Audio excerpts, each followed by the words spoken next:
Pour clore cette série de tutos dédiés à la manipulation d'expressions régulières en Java, j'aimerais vous présenter la classe Scanner ainsi que ses possibilités.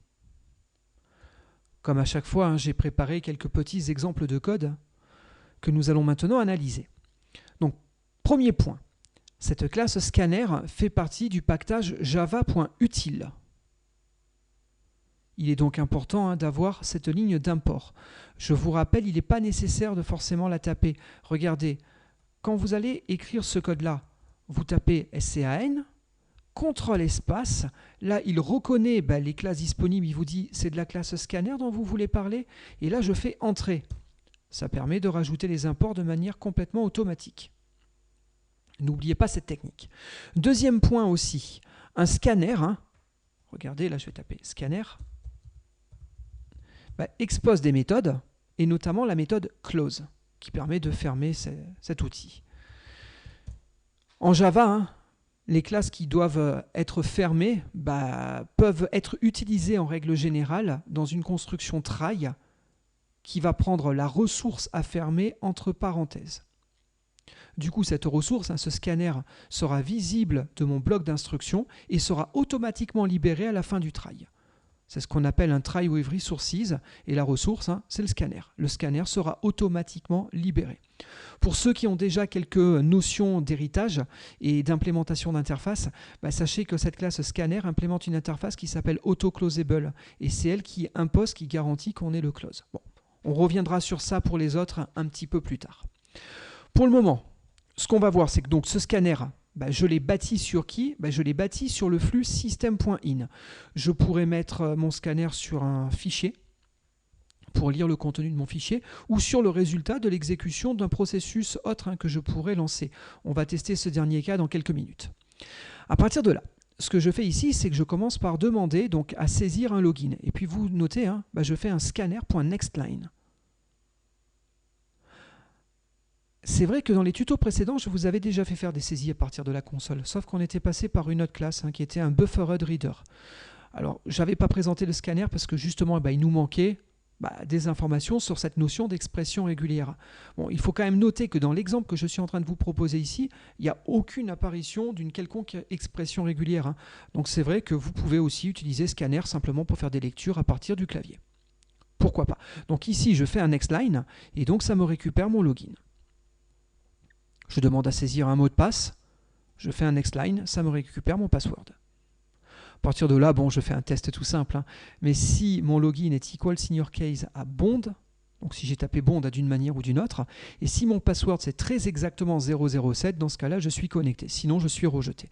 Regardez, je teste déjà juste ce premier bloc de code, et donc mon login c'est Toto, mon mot de passe 008. Je suis rejeté. Très bien, je relance le programme. Alors, je vais arrêter ça. Je relance le programme.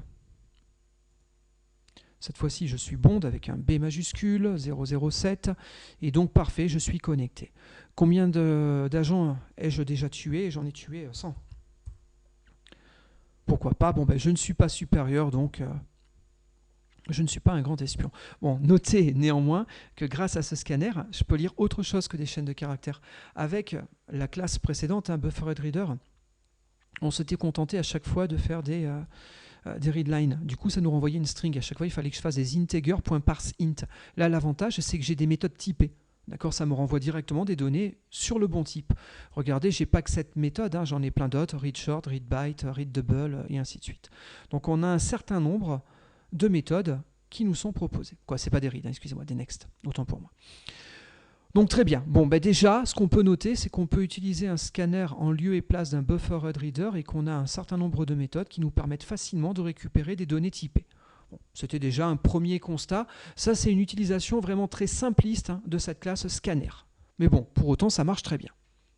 À partir de là, je commente ce bloc et je vais décommenter ce nouveau bloc.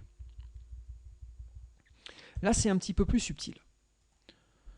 Effectivement, ce que je vais faire, c'est que je vais connecter mon scanner, non pas à system.in, mais au résultat qui va être produit par le déclenchement d'un nouveau processus, à savoir le processus ifconfig.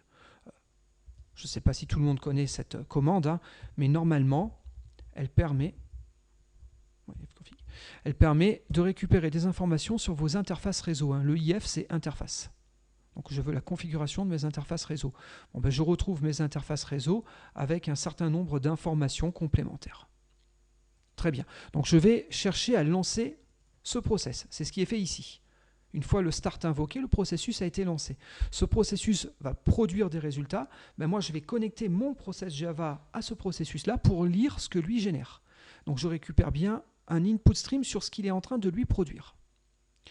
J'ai mis tout ça dans un try pour libérer le scanner à la fin. Et donc, ben vous voyez, je peux aussi utiliser cette syntaxe asNext qui me permet de savoir s'il y a encore d'autres informations à lire.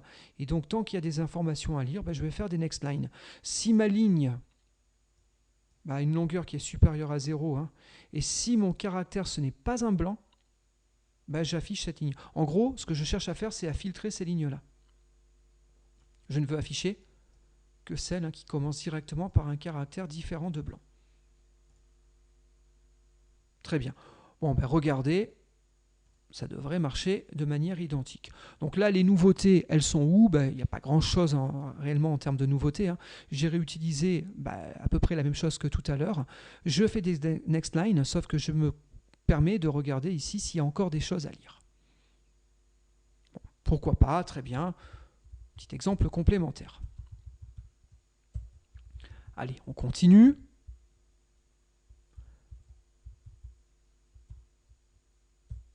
Et cette fois-ci, on va commencer à remettre des expressions régulières.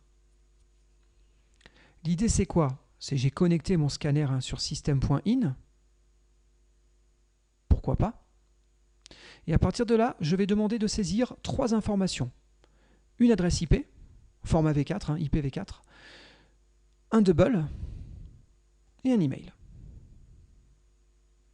Bon, du coup, je vais vouloir récupérer ces informations. Alors, ces informations pourront soit être typées en faisant des next double, des next int, next boolean ou autre.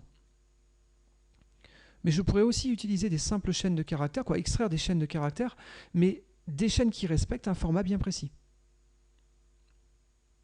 Effectivement, une adresse IP, c'est des digits suivis d'un point, d'autres digits un point, d'autres digits un point, et ainsi de suite. Bon, regardez, je relance ce programme. Il me demande de saisir donc un certain nombre d'informations, donc je vais saisir mon IP. Je tape une IP quelconque, on imagine que je suis sur cette IP-là. Ensuite, je mets un blanc. Il me demande un double, 3,1415 926,54. Et puis ensuite, il me demande une adresse email, toto@société.com. Bon, notez, j'ai bien récupéré mes informations et donc il a extrait une information qui correspondait à ce pattern précis.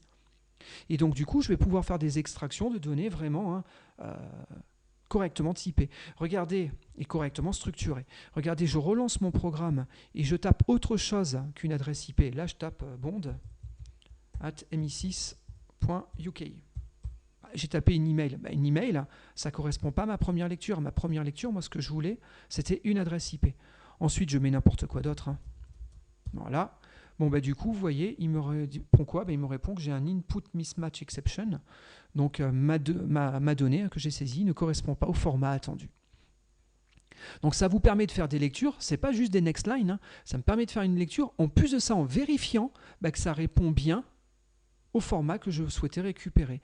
Si ce n'est pas le cas, j'ai une exception qui m'est retournée. Il suffit de mettre des instructions try-catch. Alors c'est vrai qu'on n'a pas encore trop parlé au niveau de la série de tutos des try-catch, mais ça permet d'intercepter un problème. Donc en mettant un bloc try-catch, vous pourriez vérifier que vos données soient correctes. Regardez, je le fais. Je vais faire un try-catch ici. D'accord ? Quelle est l'erreur que je cherche à récupérer? On voit, lui, produit une erreur de type input mismatch exception. Je récupère cette erreur-là et je vais typer l'exception que je suis censé capturer de cette manière-là. Très bien.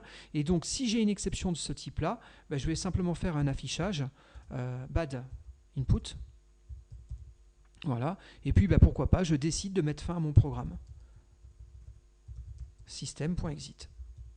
Voilà. Bon, c'est histoire de faire autre chose que simplement de produire l'exception qui était là. Mais après, on peut imaginer refaire des saisies ou ce genre de choses-là, bien entendu. D'accord ? Et regardez, l'acquisition de mon adresse IP, je la mets dans mon bloc try-catch. À partir de là, je relance. Encore une fois, je saisis quelque chose qui n'est pas une adresse IP correcte. Bon, pas d'input. Du coup, comme j'ai fait un system.exit, je n'ai pas continué à exécuter les instructions qui suivaient. Très bien. Donc, ce qu'on voit, c'est qu'avec le scanner, je pouvais sortir des strings, on pouvait sortir des doubles, on pouvait sortir des entiers. On avait vu ça notamment sur les lignes précédentes. Bon, ce qu'on est en train de voir, c'est que maintenant, je peux sortir des données qui respectent un format particulier et je peux spécifier ce format à grand renfort d'expressions régulières. Donc ça, c'est assez puissant. Notez ces possibilités-là. Et puis, regardez, j'ai préparé un dernier petit exemple. Voilà. Imaginez, vous avez un fichier qui contient des données au format CSV. Je ne sais pas si vous connaissez le format CSV. CSV, c'est Comma Separated Value. C'est un fichier pour lequel les données sont séparées généralement soit avec des virgules ou avec des points-virgules. D'accord ? Vous voulez facilement traiter ce fichier pour relire les données. Pourquoi pas ? Vous pouvez utiliser le scanner. Bon, là, je ne me connecte pas à un fichier. Là, je vais me connecter à une saisie à partir du clavier. Très bien, regardez, je lance mon programme. Voilà. Il me demande donc de faire des saisies séparées par des virgules ou des points-virgules. Donc je vais mettre 5,4,9, point-virgule 12, point-virgule 14 et 18. Point-virgule. Je fais entrer. Bon, j'ai déjà envoyé des informations sur system.in. Bon, du coup, la boucle, elle a lu un certain nombre d'informations. Alors vous voyez, là, je n'ai pas fait ni de next line, ni de next double, ni de next avec une expression régulière.